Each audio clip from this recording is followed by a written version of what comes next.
Hello everyone, welcome to Raghav Academy, and today we are starting to discuss our syllabus of our subject Direct Tax Law International Taxation। तो हम अपने CMA final group 3 का subject जिसका नाम है direct tax law international taxation को हम start करने जा रहे हैं।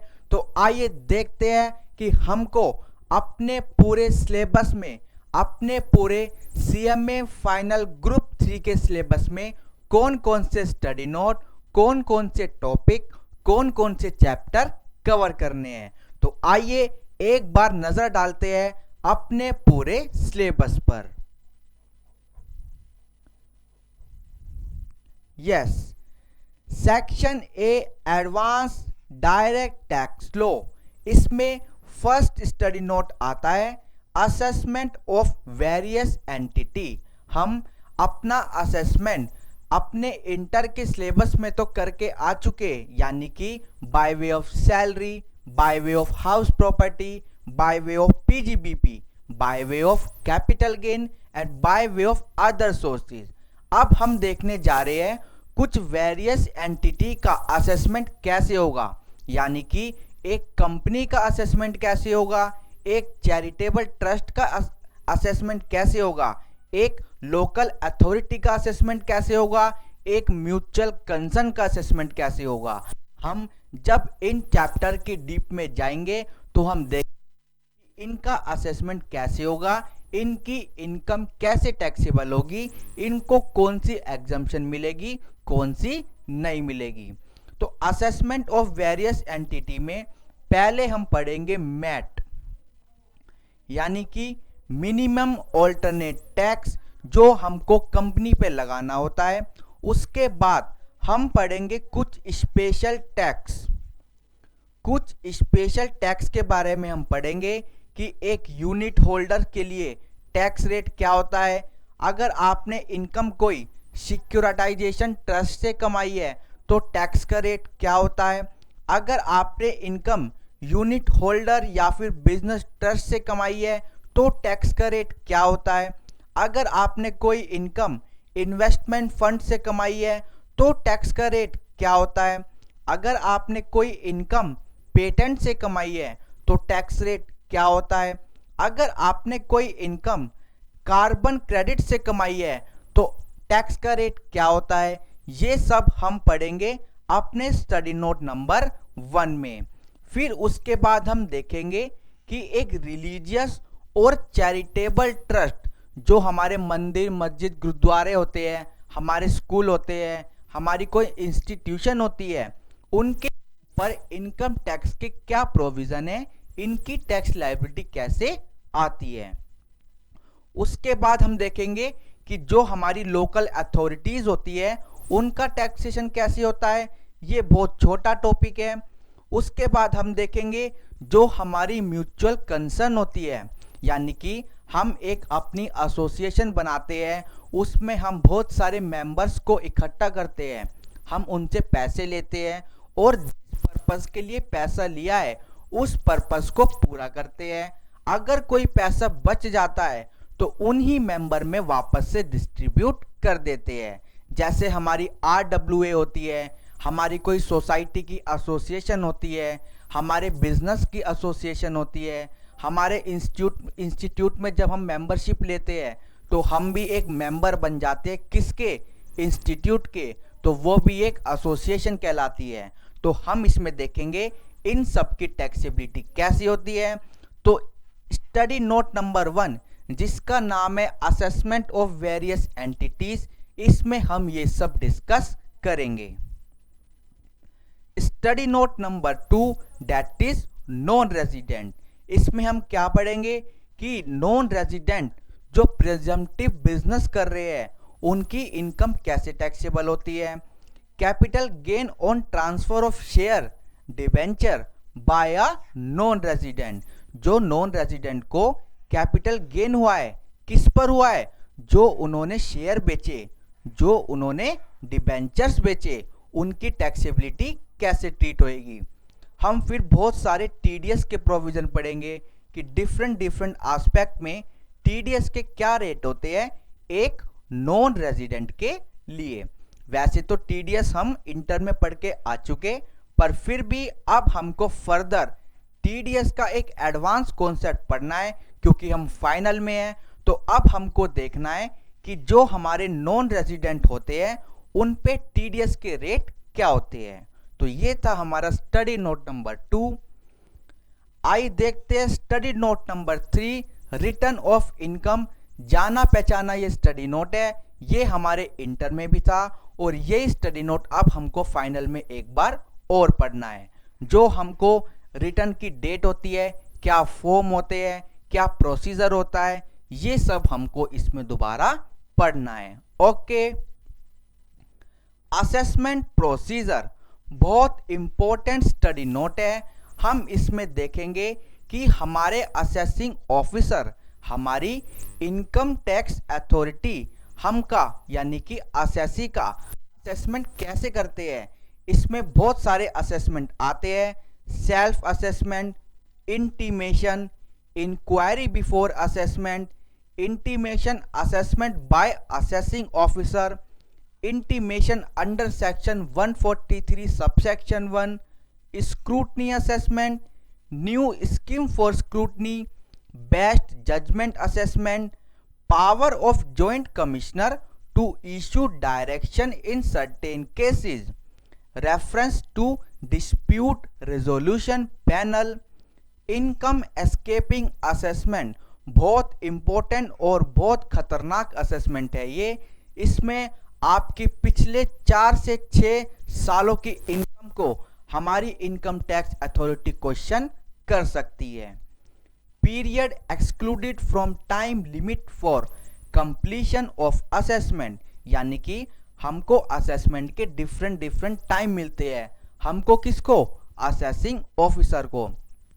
किसी केस में असेसमेंट 18 मंथ्स में पूरा करना होता है, किसी में 12 मंथ्स में पूरा करना होता है। पर हम इसमें पढ़ेंगे कि कौन सा पीरियड इन दोनों लिमिट में नहीं आएगा। यानी कि अगर कोई कोर्ट की प्रोसीडिंग चल रही है तो जब तक कोर्ट की प्रोसीडिंग चली वो समय 18 महीने से एक्सक्लूड कर दिया जाएगा। यानी कि असेसिंग ऑफिसर को 18 महीने या 12 महीने कंप्लीटली मिलेंगे to do complete an assessment. Rectification of mistake, अगर हमारे असेसिंग ऑफिसर से कोई गलती हो जाती है तो उसको रेक्टिफाई कराना हम कौन से सेक्शन में पढ़ेंगे? सेक्शन 154 में हम पढ़ेंगे। And last, demand notice. जब आपका असेसमेंट हो गया है तो असेसिंग ऑफिसर एक डिमांड नोटिस जारी करेंगे। उसमें बताएंगे कि आपका कितना टैक्स बढ़ रहा है, या फिर अगर आपका कोई रिफंड भी बढ़ रहा है तो उसके बारे में भी कहां पर आएगा? डिमांड नोटिस में आएगा। तो ये था हमारा study note number 4, assessment procedure. Study note number 5, that is interest. इस स्टडी नोट में सिर्फ हमको ये पढ़ना है कौन से डिफॉल्ट में कितना इंटरेस्ट लगेगा, कितना इंटरेस्ट कब तक लगेगा, इंटरेस्ट कौन लगाएगा। ये तीनों बातें हमको पढ़नी है। कौन से स्टडी नोट में? Study note number 5, that is interest. फिर आता है study note number 6, survey search and seizure.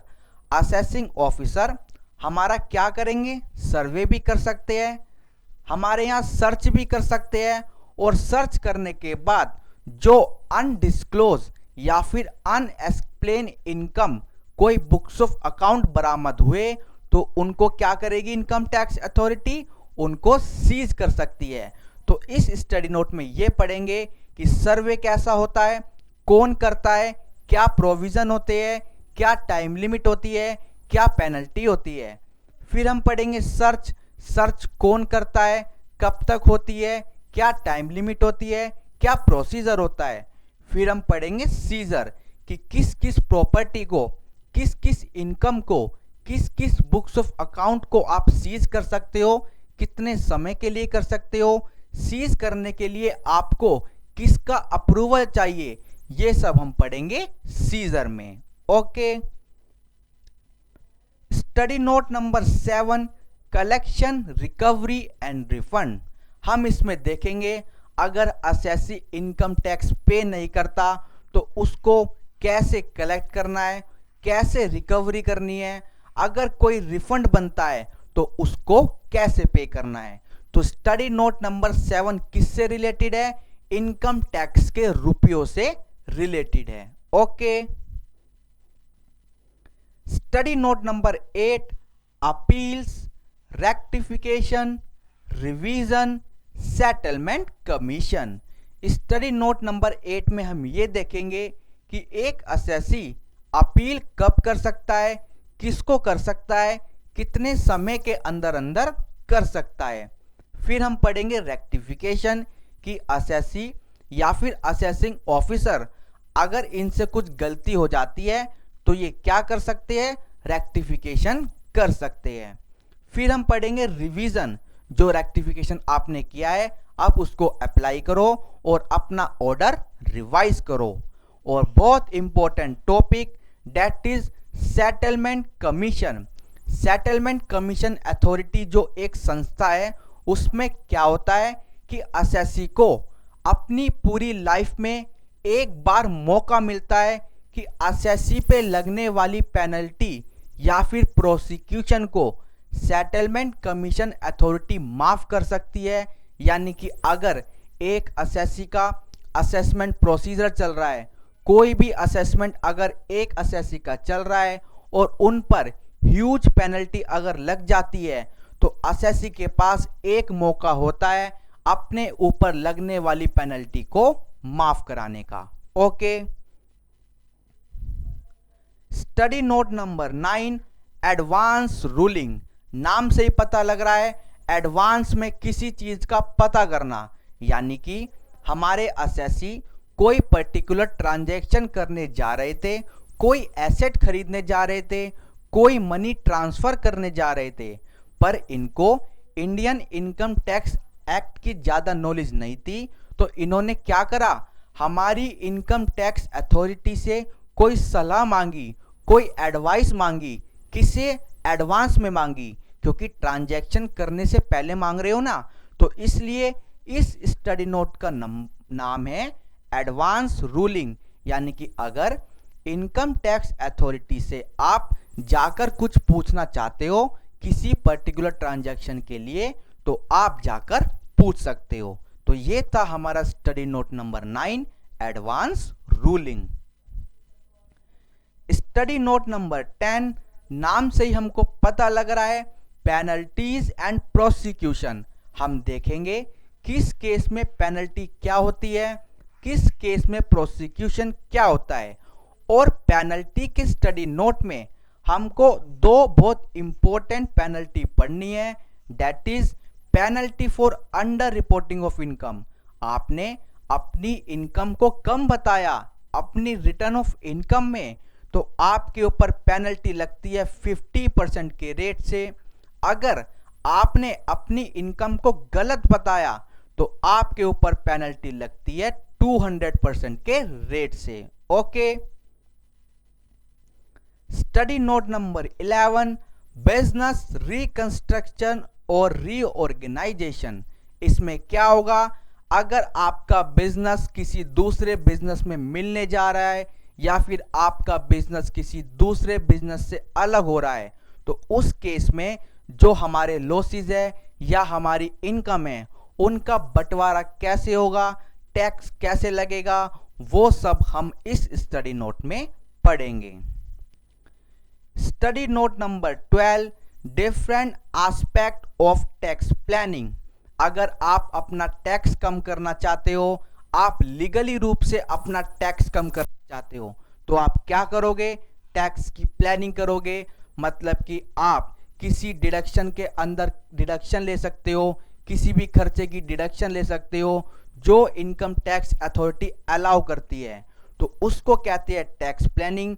हम इसमें यह भी सीखेंगे कि टैक्स की चोरी में, टैक्स को अवॉइड करने में और टैक्स की प्लानिंग में डिफरेंस क्या होता है, टैक्स प्लानिंग क्या होती है, ऑब्जेक्टिव क्या होते हैं, एसेंशियल ऑफ टैक्स प्लानिंग क्या होते हैं, कितने प्रकार की टैक्स प्लानिंग होती है, types of tax planning, areas of tax planning, form of organisation और नेचर ऑफ बिजनेस, और भी बहुत सारे हम टॉपिक इसमें कवर करेंगे। जो हमारा स्टडी नोट है number 12, different aspect of tax planning. Study note number 13, income tax authorities. हम बार बार बोलते हैं अथॉरिटी से नोटिस आया, अथॉरिटी से नोटिफिकेशन आया, अथॉरिटी से कोई अमेंडमेंट आई। तो जो ये हमारी इनकम टैक्स अथॉरिटीज होती है, इनमें कौन कौन से पर्सन होते हैं, क्या क्या पोस्ट होती है, क्या इनका जुरिडिक्शन होता है, क्या इनका एरिया होता है, इनके राइट क्या होते हैं, इनके पास कौन कौन सी पावर होती है, वो सब हम इसमें डिस्कस करेंगे, जिसका नाम है study note number 13, income tax authorities. Study note number 14, liability इन स्पेशल केसेस, यानी कि कुछ स्पेशल केस पढ़ेंगे जिसमें हमको ये पता लगाना है कि टैक्स की पेमेंट करने की लायबिलिटी किसकी है। असेसी की तो है, मतलब कि रेजिडेंट की है, नॉन रेजिडेंट की है। अगर दोनों ही रेजिडेंट है तो उनमें किसकी है, यानी कि अगर कोई हमारा इशू डिस्प्यूट में है तो उस केस में हमारी लायबिलिटी किसकी होगी। ठीक है, वो सब हम पढ़ेंगे स्टडी नोट नंबर 14, लायबिलिटी इन स्पेशल केसेस में। स्टडी नोट नंबर 15 हमारा अकाउंटिंग स्टैंडर्ड की तरह है। इसका क्या नाम है, income computation and disclosure standard. हम इनको शॉर्ट में बोलते हैं ICDS। जैसे अकाउंट्स में हमको अकाउंटिंग स्टैंडर्ड का पालन करना होता है, ऐसे ही इनकम टैक्स में हमको income computation and disclosure standard का पालन करना होता है। तो जैसे ही रूल हमने वहां पढ़े थे, सिमिलर कुछ कुछ रूल हमको यहां पर भी पढ़ने हैं। जैसे कि हमको नाम से पता लग रहा होगा, accounting policies, valuation of inventories, construction contracts, revenue recognition, tangible fixed asset, effect of change in foreign exchange rate, government grant, securities, borrowing cost, provision, contingent liability and contingent asset. तो ये सारे ICDS हमको पढ़ने हैं और इनके और भी प्रोविजन हमको इस स्टडी नोट में कवर करने हैं। Study note number 16, black money and imposition of tax act. नाम से ही पता लग रहा है काला धन। अगर आपके पास काला धन बरामद होता है तो आपके ऊपर कौन सा एक्ट लगेगा, black money and imposition of tax act लग जाएगा, और इसके जो भी प्रोविजन होंगे वो उस असेसी पर लग जाएंगे। तो अब हम CMA फाइनल में ये भी देखेंगे कि ब्लैक मनी को कैसे पकड़ते हैं और इनके ऊपर टैक्स लायबिलिटी और पेनल्टी क्या होती है। सेक्शन B, इंटरनेशनल ट्रांजैक्शन, जिसकी वेटेज है 30 मार्क्स हमारे एग्जाम में। इंटरनेशनल टैक्सेशन, नाम से ही पता लग रहा है कि आप इंटरनेशनल बिजनेस कर रहे हो, और क्योंकि स्टडी नोट नंबर 17 का नाम है इंटरनेशनल ट्रांजैक्शन, तो इसमें दो टॉपिक आते हैं। एक आता है DTAA और दूसरा आता है ट्रांसफर प्राइसिंग। दो टॉपिक हमारे इसमें मेन कवर होते हैं, DTAA और ट्रांसफर प्राइसिंग। अगर हमने ये दोनों टॉपिक कवर कर लिए तो हमारा study note number 17 international taxation हो जाएगा खत्म, और हम रेडी हो जाएंगे 30 मार्क्स अचीव करने के लिए अपने एग्जाम में। तो ये था हमारा स्टडी नोट नंबर 17, जिसमें दो मेन टॉपिक निकलते हैं, DTAA and transfer pricing. DTAA में क्या होता है कि एक असेसी पर 2 बार टैक्स लगता है। 2 बार टैक्स कैसे, क्योंकि वो इंडिया का रेजिडेंट है तो इंडियन इनकम टैक्स अथॉरिटी उनसे टैक्स की डिमांड करेगी, और अगर उसी असेसी ने दुबई से इनकम कमाई तो दुबई सरकार उनसे टैक्स मांगेगी। क्यों? क्योंकि आपने इनकम दुबई से कमाई है। इनकम एक्रू और अराइज कहां से हुई है? दुबई से हुई है। तो अब एक असेसी पे 2 बार टैक्स लग गया, ऐसे तो बहुत मुश्किल हो गई, क्योंकि हम तो ग्लोबली काम करते हैं। अगर DTAA यानी कि अगर डबली टैक्स लगता रहा तो कोई भी फॉरेन नहीं जाएगा, हमारे कंट्री में फॉरेन एक्सचेंज नहीं आएगा, तो इससे ग्लोबल बिजनेस डिस्करेज हो जाएगा। तो ग्लोबल बिजनेस डिस्करेज ना होए, इसलिए हमारी इनकम टैक्स अथॉरिटी ने DTAA का कॉन्सेप्ट इंट्रोड्यूस किया। उसमें हम रिलीफ देते हैं असेसी को फ्रॉम डबल टैक्स, यानी कि हम असेसी पे डबल टैक्स लगने नहीं देते। तो जब हम इस टॉपिक पर आएंगे तो पूरी चर्चा हम इस पर करेंगे। ट्रांसफर प्राइसिंग का प्रोविजन हमारा तब लगता है जब हम अपनी, यानी कि एक रेजिडेंट कंपनी अपनी associate enterprise which is situated outside India, हम उनके साथ अगर कोई ट्रांजैक्शन करते हैं और वो ट्रांजैक्शन फेयर मार्केट वैल्यू पर नहीं है। फेयर मार्केट वैल्यू को ट्रांसफर प्राइसिंग में आर्म्स लेंथ प्राइस बोला गया है। अगर आप ऐसा नहीं करते हो तो हम आर्म्स लेंथ प्राइस कैलकुलेट करेंगे और जो ट्रांजैक्शन आपने की है उसके एक्चुअल प्राइस को आर्म्स लेंथ प्राइस से कंपेयर करके आपकी इनकम, यानी कि इंडियन रेजिडेंट कंपनी की इनकम बढ़ा देंगे। उन पे ट्रांसफर प्राइसिंग के प्रोविजन लग जाएंगे और उनके ऊपर टैक्स रिकम्प्यूट हो जाएगा।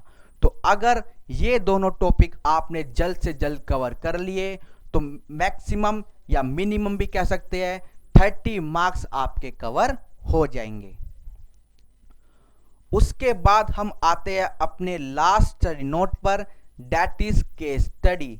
ये जो स्टडी नोट है इसको पढ़ने की बिल्कुल भी जरूरत नहीं है, क्योंकि जब आपने एक बार पूरा कोर्स पढ़ लिया, पूरा कोर्स मतलब इंटर प्लस फाइनल, जब आपने पूरा कोर्स पढ़ लिया तो उन सारे स्टडी नोट में से ही तो केस बनेगा और उसमें से ही केस स्टडी आएगी।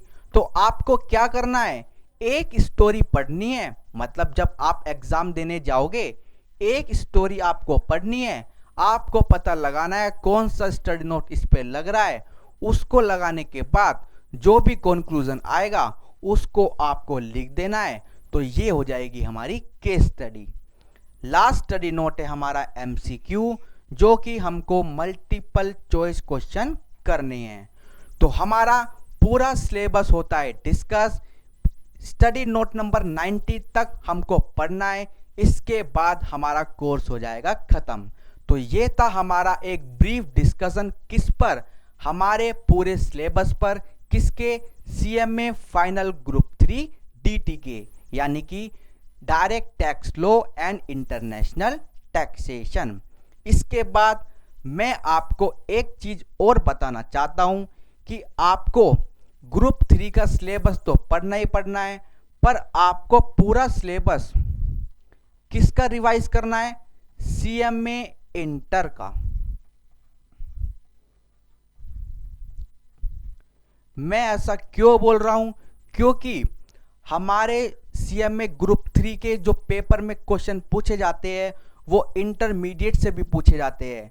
हमारा इंस्टीट्यूट ये मान के चलता है कि बच्चा CMA इंटरमीडिएट पास करके आया है, उनको इंटरमीडिएट का पूरा सिलेबस आता है, तो वे PGBP से क्वेश्चन पूछते हैं, वे हमारे डिडक्शन से क्वेश्चन पूछते हैं, वे हमारे एग्रीकल्चर इनकम से क्वेश्चन पूछते हैं, इंस्टीट्यूट एडवांस टैक्स से भी क्वेश्चन पूछता है,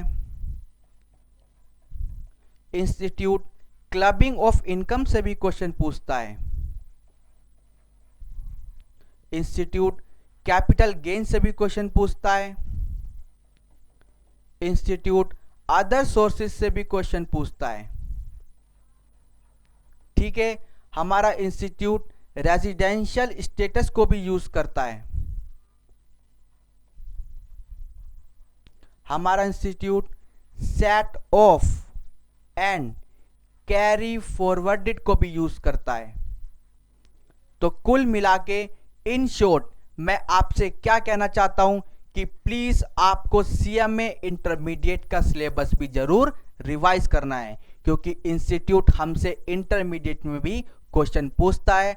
आप अपने स्कैनर को देखिएगा, बहुत सारे टॉपिक जो फाइनल में प्रेजेंट नहीं है वो इंटरमीडिएट से पूछते हैं। तो यहाँ पे आके हमारा पूरा सिलेबस होता है डिस्कस। हमने अपना पूरा सिलेबस सीएमए फाइनल ग्रुप 3 का कर लिया है complete. Okay, thank you so much.